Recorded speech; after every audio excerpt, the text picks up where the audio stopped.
guys? How's it going?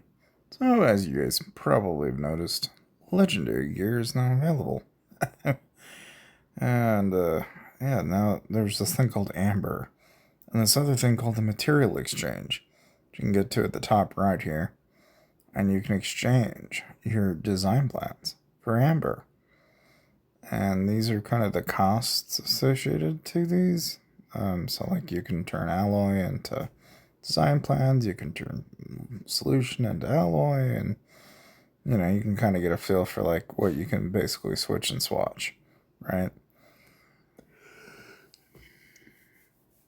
Of course, as you might imagine, as you want to progress and upgrade further and further, right? It's going to be 4 to 5% increases, and it just progressively gets more expensive, right? Of course, that's exclusive gear. As far as like upgrades go, there's obviously all that's been added now that it's been like the third or fourth SVS. Yeah, at this point now we're on our way to the next stage, so we're gonna go ahead and do our upgrades here. I was waiting for this one and only opportunity to finally do my upgrades, because now is the time to do your upgrades. So we're going to go ahead and pop that sucker, and that's going to trigger a fire seal. And while that's going on, I'm going to also, I think I can do the embassy once the main building's done. But we'll go ahead and do this one, since it just makes sense. So we'll go ahead and get that upgrade going as well. And then we'll do the infirmary probably not long after. Of course, the main thing is making sure to get your helps before you start popping any speeds or anything. But, yeah, I mean, that's really about all you can do. And as you might imagine, I'm going to get all the freebies, basically. Which is, in my opinion, if you're not going to rank, at least get your freebies. If you get your freebies, you're doing yourself a favor by giving yourself the rewards you can then turn around and use later on. As you might imagine, the guy that we've got running our show now is Takeshi Kovacs, who is 1.2 billion. Which, in and of itself, it's like, I will say though, after the state of transfer event pretty much wrapped up, I had a lot of people ask me, "Oh, are you gonna join? Are you gonna go here? Are you gonna move?" And the answer is no. I'm gonna stay in HK, and I'm staying where I'm at. Of course, I don't know. That maybe some people may look at that and go, "Oh, that was a bad idea," but here we are.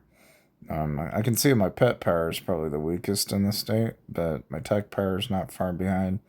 And obviously, this is where everything starts to go downhill. It's because, like anything, it's a keep up with the Jonases mentality. It's like you can either keep up with the people that you're playing against, or you can just kind of enjoy the game. And at this point, I'm just kind of enjoying it. Of course, Foundry was fun, but like anything, it's like you gotta have a lot of contributing spenders to do it. Now, Core is pretty much our main alliance in the state, so I don't think there's going to be a whole lot of contesting that anytime soon. Being that they have a literal 1.1 or 2 billion, which in and of itself is pretty goddamn wild, right? But of course, with Flame and Fang going around, you gotta basically make sure you're doing your beast hunts.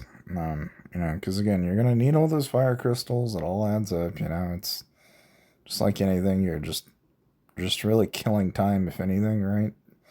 Trying to eliminate as much of any of those expenses that you're gonna need, probably in the long run.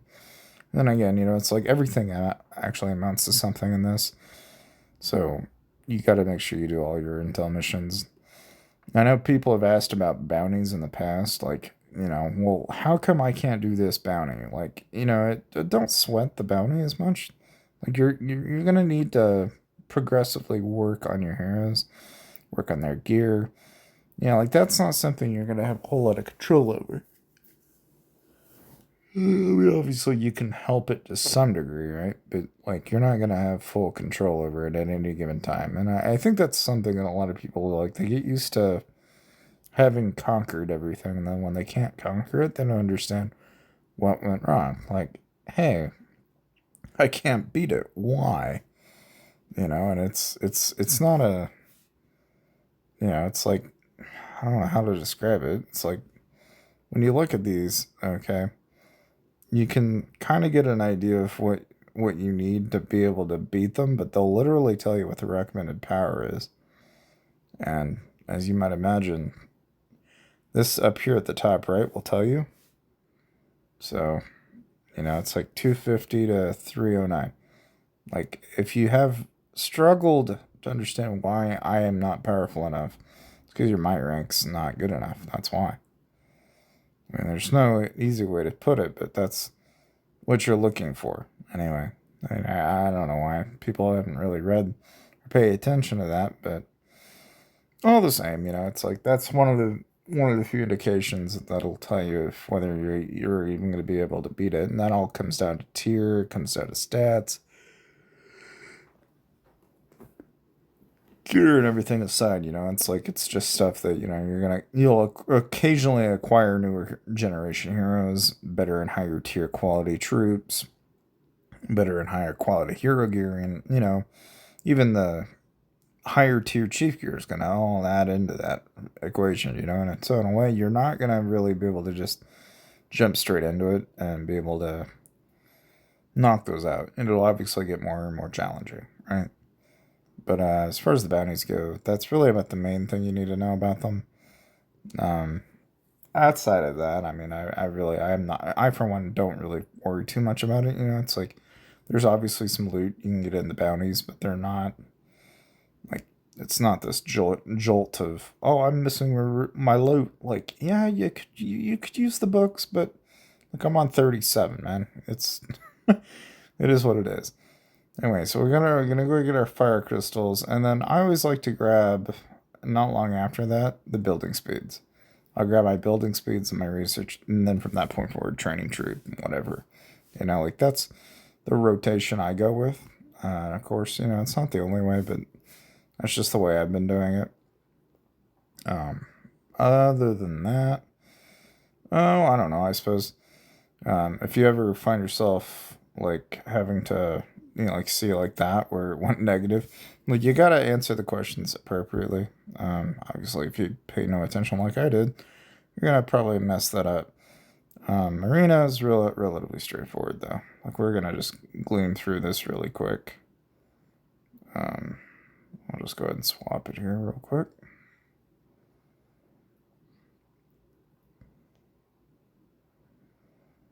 And we'll see what comes of it.